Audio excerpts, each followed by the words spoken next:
Hello everyone, thank you for having me. Unfortunately, I can't be here with you all today, but I'm still very thankful to the Century House Historical Society for allowing me to give this talk. My name is Patrick McCarthy, and I'm a second-year master's student working with Dr. Burmeister studying the local Shawangunk conglomerate. Recently, I had the pleasure of visiting the Snyder estate with Dr. Burmeister and touring the local grounds while learning about the history and geology as all of you here today have just done.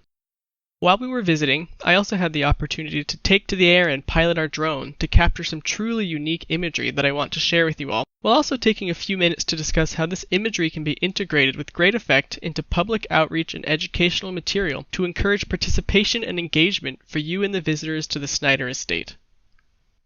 Initially, the rapid onset of COVID-19 created quite a bit of panic for geoscientists and educators. Field season was fast approaching, and students were gearing up for week-long trips in close quarters in remote locations.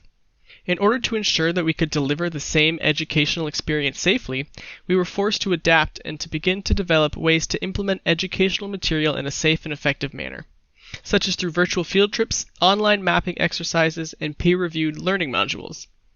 This process was quite the whirlwind for many, but, in retrospect, we see that one of the biggest and most unexpected outcomes from COVID-19 was that it helped us in overcoming the barrier to accessibility and inclusivity by integrating digital educational resources into our workflow.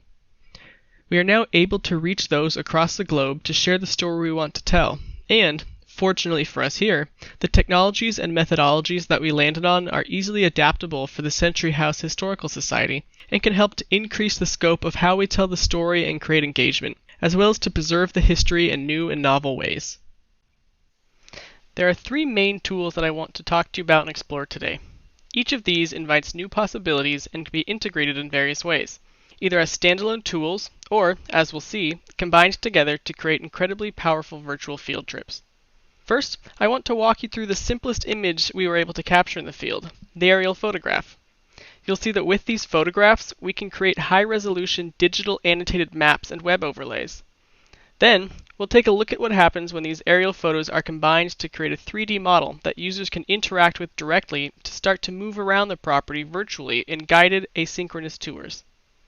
Finally, we'll look at a method that doesn't depend on the use of a drone at all, and how 360-degree photospheres, similar to those used in Google Street View, can be used to create virtual field trips with integrated historical documents and imagery. Keep in mind that these images and models I'm going to show are essentially rough drafts, but what's exciting is what we were able to create all of these after only a 30-minute drone flight. I'm sure you can begin to imagine what we would be able to do given a bit more time and intentionality. One last note, as I move through the presentation and introduce each tool to you, you'll notice a QR code in the bottom left corner. These can be scanned with your smartphone or tablet and will take you directly to the web pages so you can begin to play around with these tools yourself. As I mentioned, the aerial photograph is the most straightforward media we were able to produce. The process is simple. We select a scene or an image that we want to capture from the air, fly the drone there, and dial in our exposure. But although simple to capture, these photos allow us to capture unique perspectives of the grounds and highlight areas that may be inaccessible by foot. We can even take the same image at multiple points in time to help show seasonality and development through time. But things get really cool once we start to combine multiple aerial photographs to create a photo mosaic. As you see here, there's the potential to add annotations to help convey the spatial relationship between historical points of interest. We can now visualize from the top down what made Rosendale such a fantastic location for the cement industry. We see the short distance between the Widow Jane mine and the kilns, and can begin to imagine barges at the canals waiting to be loaded by the nearby workers before shipping off down the Hudson. If we were to expand our field of view a bit and fly over a larger portion of the estate, we could show the trace of the minecart rail and the location of the silos as well. All of which really helped to convey how massive an undertaking the mining industry was. Additionally, these aerial photographs store geographic location and can therefore be embedded into websites as interactive, spatially accurate maps.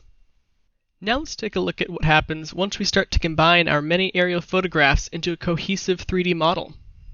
If we take enough photos from multiple perspectives, we're able to stitch them together to create a 3D model that is oriented in real space.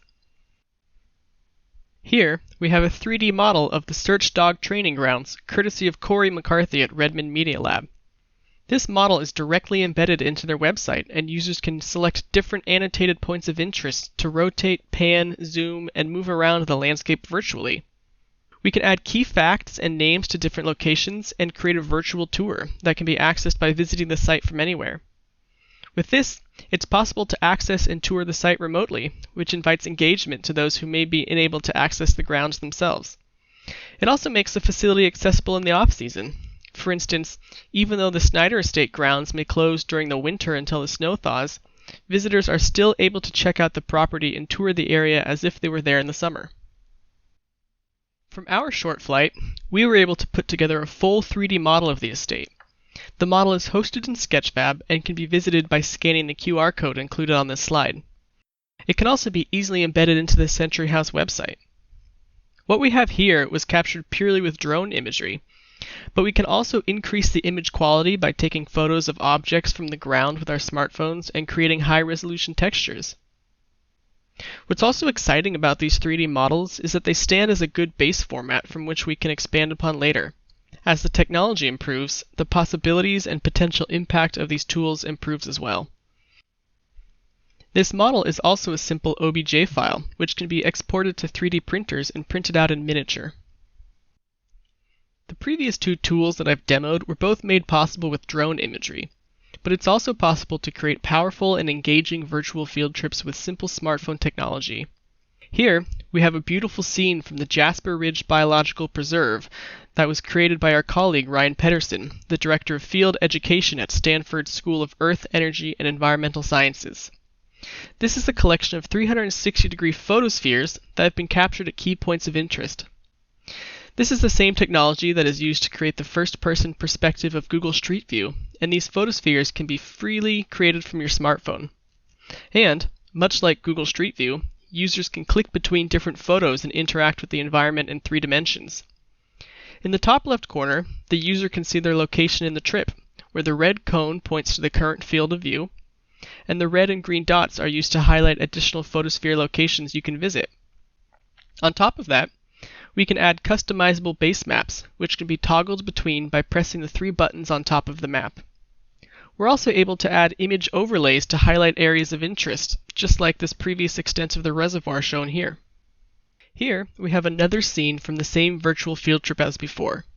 In the top left corner is the base map telling us our location in the trip.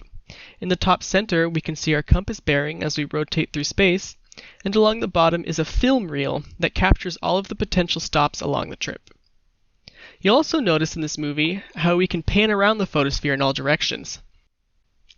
And when I click this icon indicating there is a photo annotation, we can see that the historical photos can be overlaid in place.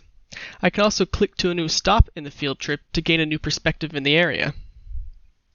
Finally, we have our very own virtual tour created from photospheres Kurt captured during our tour of the grounds. This layout is the same as the Jasper Ridge trip, with our base map to orient us in the top left corner and the local scenes of Rosendale along the bottom.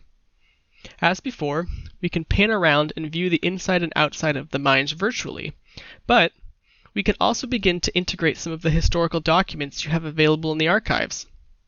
For the custom base maps, you could add high-resolution aerial photos, Kurt's geologic map of the area, or maybe an archaeological site map. If we move into the mine, you could even add overlays of the Widow Jane ghosts or historic mine footage. We're also able to add embedded video clips and news articles, and have a home for many of the fascinating documents saved in the archives. Hopefully by now, you're as excited about these technologies and tools as I am. I invite you to think about the different ways that you can start to integrate these methods into your work at the Historical Society. Be it the aerial photos, the 3D models, or the virtual field trips, the possibilities that any of these technologies offer are exciting. To the best of my knowledge, no other museum or historical society has adopted these tools to support their mission. By creating new and novel ways to tell your story, you not only stand out, but also ensure longevity through continued public interest. At this point, you might be asking yourself how you even begin to integrate these features. First, start by thinking about key locations and points of interest that may be popular or historically significant. With these locations in mind, ask yourself which tool is best suited to tell the story you want to tell. Do you need aerial photos and models, or can you accomplish your goal with the photospheres? Then, start to think about what historical documents and resources within the archives can be used to enrich the story at these locations. And finally, reach out.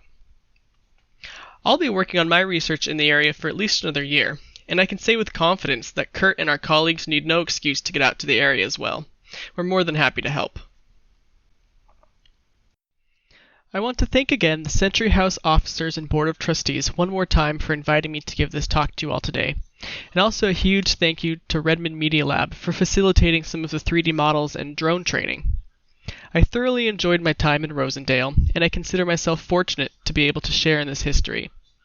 On this slide, you'll find links and QR codes to all of the tools that I've demonstrated here today. I invite you all to take a look and begin to play around yourselves. Thank you.